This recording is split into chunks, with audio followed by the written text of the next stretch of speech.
We are going to be talking a lot about the state of our economy, where we are at right now and what to look forward to.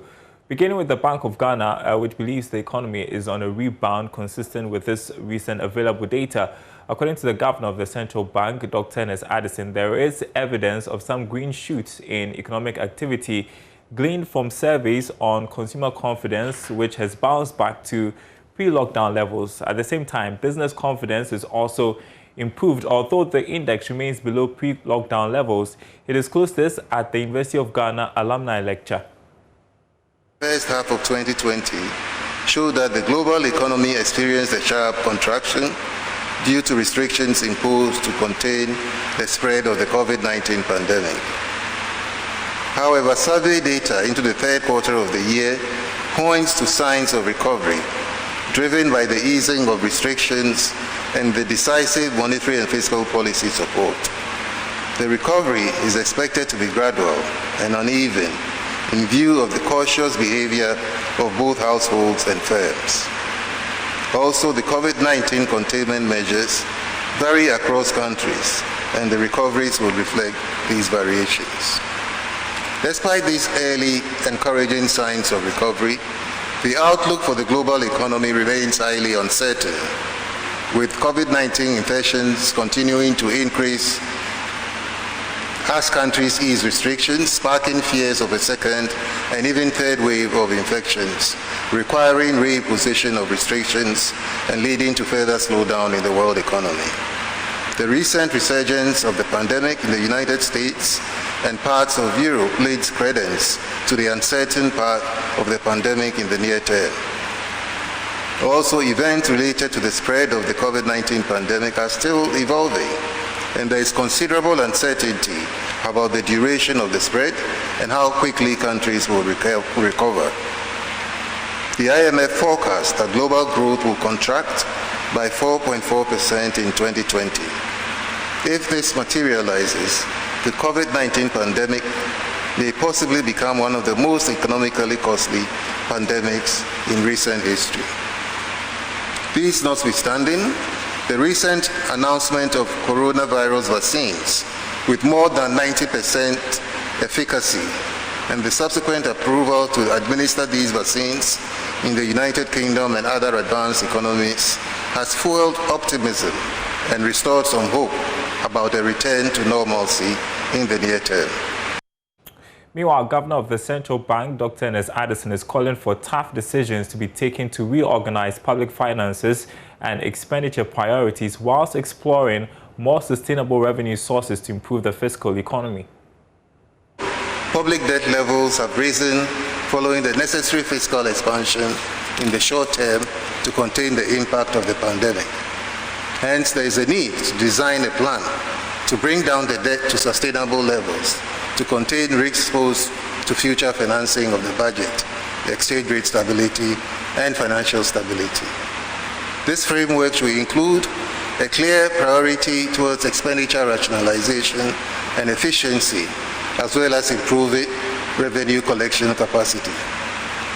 Ghana's public debt has reached 71% of estimated GDP at the end of September 2020, fairly above the maximum early warning sustainability threshold of 70% for market access countries. The country's debt service indicators and gross financing needs have also breached sustainability thresholds. The non-resident holdings of public debt, although declined, is still high at 59.9% of GDP, above the threshold of 45% for market access countries.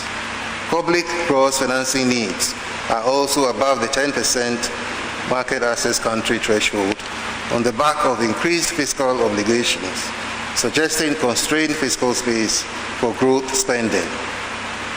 Although the external financing requirement as a share of GDP has declined and within acceptable thresholds, efforts would need to be put into place to increase buffer levels to help meet future external obligations.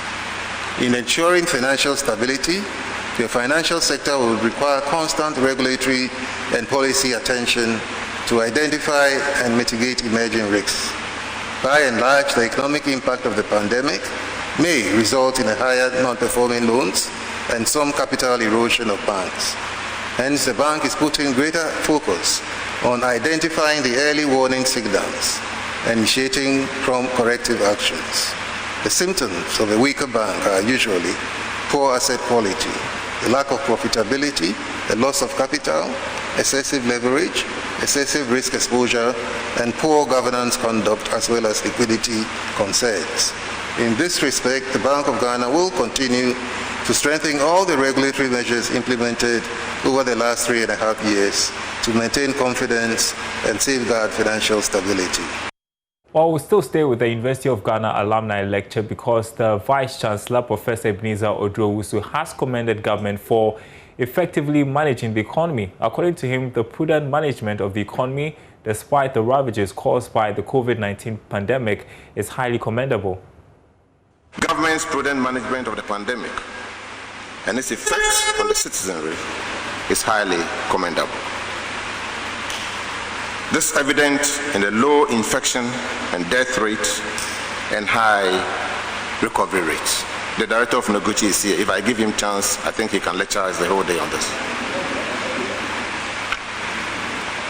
The potential risk going forward is fiscal challenges, that is deficit, as a result of a slowdown of domestic revenue and high expenditure from the management of the pandemic.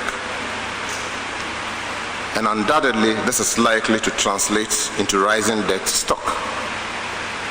And this is what the governor is trying to battle with.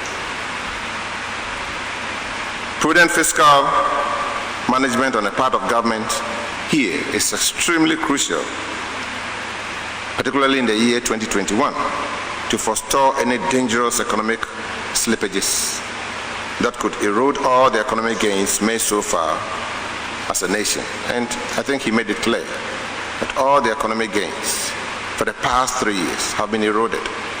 So now we have to set ourselves on the road to recovery.